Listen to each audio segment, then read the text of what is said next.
आते हैं 4.2। 4.2 के अंदर हमें फैक्टराइजेशन मेथड करना है, गुणनखंड विधि फैक्टराइजेशन मेथड सॉल्व करते हैं, है ना। सबसे पहले हमें देखना होता है कि स्टैंडर्ड फॉर्म में है कि नहीं, मानक रूप में है कि नहीं, मतलब पहले एक्स स्क्वायर होना चाहिए, फिर एक्स होना चाहिए, फिर नंबर होना चाहिए। पहले एक्स स्क्वायर होना चाहिए, फिर एक्स होना चाहिए, फिर नंबर होना चाहिए, इसको बोलते हैं स्टैंडर्ड फॉर्म। तो ये स्टैंडर्ड फॉर्म में है कि नहीं, तो हमें दिख रहा है पहले एक्स स्क्वायर, फिर एक्स, फिर number, this is the standard form. अब हमें इसमें फर्स्ट वाले का कोएफिशिएंट और लास्ट वाले का मल्टीप्लाई कर देना है, तो हम इन दोनों का मल्टीप्लाई कर दे तो कितना बन जाता है, 10 बन जाता है, ठीक है।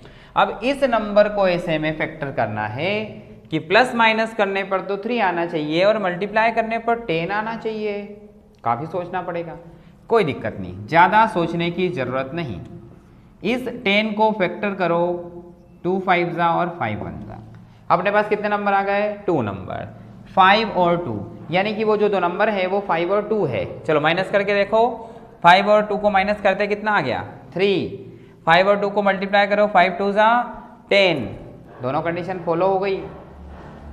तो बस उन नंबर्स को हमें ऐसे ले लेना है, x माइनस 10 इक्वल टू 0, ठीक है। ये जो -3 दिख रहा है इसकी जगह हमें लिखना है 5 माइनस 2, क्योंकि 5 में से अगर 2 को माइनस करते हैं तो आ जाता है 3। अब एक्स स्क्वायर ऐसा कैसा, माइनस का मल्टीप्लाई करो और एक्स का -5x, इधर से माइनस का मल्टीप्लाई, इधर से एक्स का, इधर से भी चांटा ठिकाना है, इधर से भी चांटा ठिकाना है, तड़ातड़ -5x, माइनस माइनस प्लस, ये माइनस माइनस प्लस 2x, इधर से माइनस का मल्टीप्लाई, इधर से x का तड़ातड़, -10 वैसा का वैसा, ठीक है। अब यहां से कॉमन लेना है, यहां से कॉमन लेना है, इन दोनों से क्या कॉमन आ रहा है, तो हमें दिख रहा है x कॉमन, एक्स स्क्वायर है तो x बच जाएगा और यहाँ पर x कॉमन आ गया तो बचेगा 5 और माइनस ऐसा कैसा, इन दोनों में से 2 को कॉमन ले लो। अब 2 से क्या करते हैं, इसमें डिवाइड कर देते हैं, तो 2 कट जाएगा, x बचेगा, 2 की टेबल बोलना है 10 आ जाए, 2 5 जा 10, ठीक है।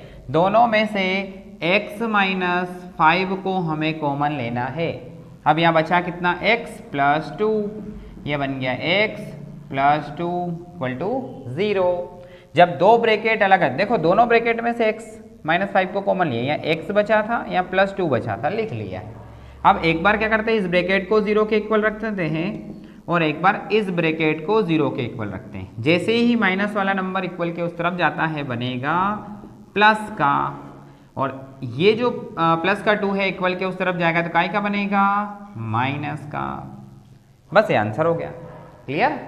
तो ये हमने फैक्टराइजेशन मेथड से x की 2 वैल्यूज निकाली और हमें पता है, हमने चैप्टर 2 में पढ़ा था कि जिसकी पावर 2 होती है उसके आंसर भी 2 आते हैं, 2 घात होती है उसके आंसर 2 आते हैं, तो 2 आंसर आ गए। नेक्स्ट देखते हैं, पहले वाले का और लास्ट वाले का मल्टीप्लाई कर दो, तो 2 का 6 में गुणा कर दो, कितना हो गया 12, 2 6 12, ये हो गया 12। अब हमें यहाँ पे कुछ भी नहीं दिख रहा है, कुछ भी नहीं दिख रहा है, इसका मतलब 1 है, तो यहाँ पर कितना है 1 है। अगर यहाँ पे 1 है तो हमें इस 1 को, यहाँ पर जो लिखा है ना 1 नहीं दिख रहा, वो उस 1 को ऐसे नंबर में फैक्टर करना है कि प्लस माइनस करने पर तो 1 आना चाहिए और मल्टीप्लाई करने पर 12 आना चाहिए। तो भी डरने की जरूरत नहीं, इसको डिवाइड कर देते हैं हम कैसे, 2 से, 2 6 जा, 2 3 जा एंड 3 से, 3 1 जा। अब यहाँ पर हमें नंबर कितने चाहिए थे, 2, कितने निकल गए 3। तो इस बड़े नंबर को तो रहने दो, इन दोनों छोटे नंबर का मल्टीप्लिकेशन कर लो, कितना हो गया 4, ठीक है। तो अगर एक नंबर 4 है दूसरा 3 है तो 4 में से 3 को माइनस करेंगे कितना बचेगा 1, ने 4 का 3 में मल्टीप्लाई करेंगे तो कितना हो जाएगा 12। तो यहाँ पर इस वाले को हमें फैक्टर करके कैसे निकालना पड़ेगा नंबर को, इसको हम इतना आगे ले लेते हैं। तो ये देखो हो गया 2x square plus bracket x minus कितना 6 इक्वल टू 0।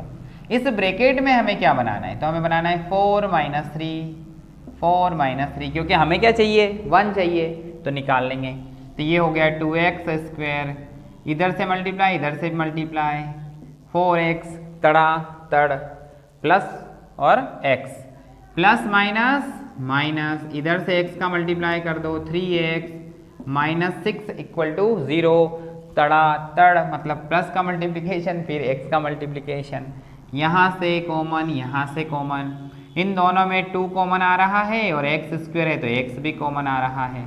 जैसे ही डिवाइड करेंगे तो एक्स स्क्वायर में एक्स हट जाएगा, कितना बनेगा, एक्स बचेगा 2 2 ज़ा 4। इन दोनों में से हम माइनस का 3 कॉमन ले लेंगे, जैसे ही डिवाइड करेंगे तो बनेगा x और 3 2 ज़ा 6। देखो माइनस जब कॉमन ले लिया है तो ये माइनस बाहर आ गया, यहाँ क्या बचेगा अब प्लस बचेगा और वो भी 2। तो देखो 3x 3 2 ज़ा 6 माइनस प्लस माइनस। अब दोनों में हमें x प्लस 2 दिख रहा है तो हमने x प्लस 2 ले लिया, इधर कितना दिख रहा है तो 2x माइनस 3 दिख रहा है इक्वल टू 0। तो x प्लस 2 को ले लिया, 2x माइनस 3 ऐसा कैसा। अब क्या करते हैं, इस x प्लस 2 को 0 के इक्वल ले लेते हैं और यहाँ पर 2x माइनस 3 को 0 के इक्वल ले लेते हैं। जैसे ही 2 उधर जाएगा काय का बनेगा, माइनस का बनेगा, एक वैल्यू आ गई। अब 3 को उस तरफ ले जाओ तो 2x इक्वल टू 3, ये x अपनी जगह 2 इसके डिवाइड में चला जाएगा, 3/2 बनेगा।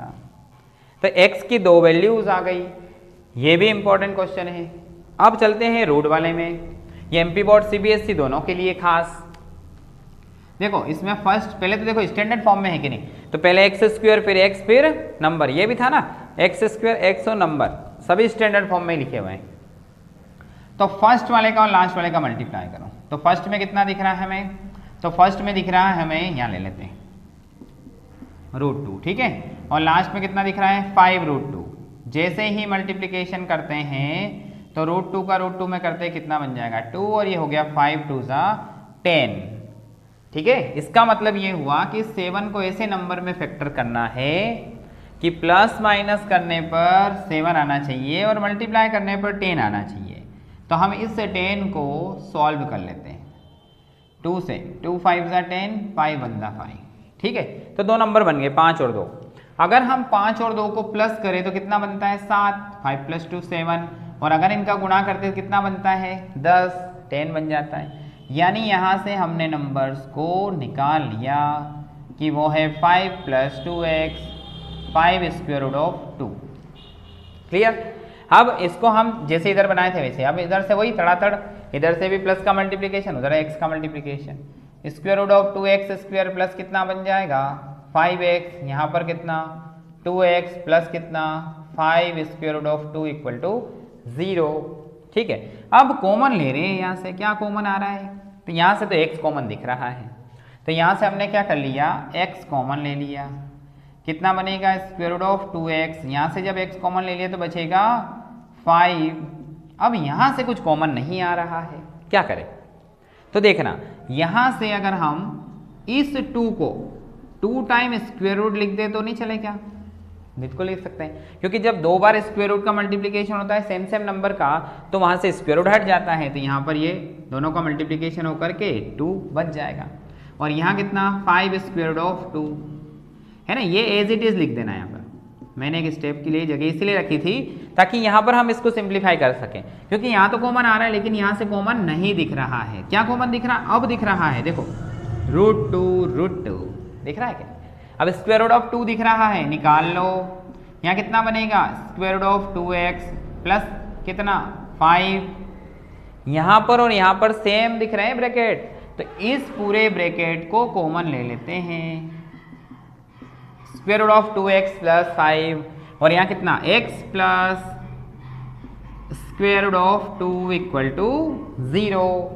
इन दोनों ब्रैकेट्स को कॉमन ले लिए। यहाँ पर एक चीज़ और भी ध्यान रखना है कि जब भी इस तरह से बनता है तो 2 ब्रैकेट सेम बनना चाहिए तभी कॉमन आएंगे, 2 ब्रैकेट सेम बनना चाहिए तभी कॉमन आएंगे, 2 ब्रैकेट सेम बनना चाहिए तभी कॉमन आएगा, तभी अपना सवाल सही है। तो इधर आगे वाला ब्रैकेट ही पीछे वाला ब्रैकेट एक जैसा बनेगा। अब एक बार इस ब्रैकेट के इक्वल में 0 और एक बार इस ब्रैकेट के इक्वल में 0 लेते हैं, ठीक है, इसको हटा देते हैं। तो यहाँ पर √2x 5 उधर गया तो माइनस का, x अपनी जगह -5 में √2।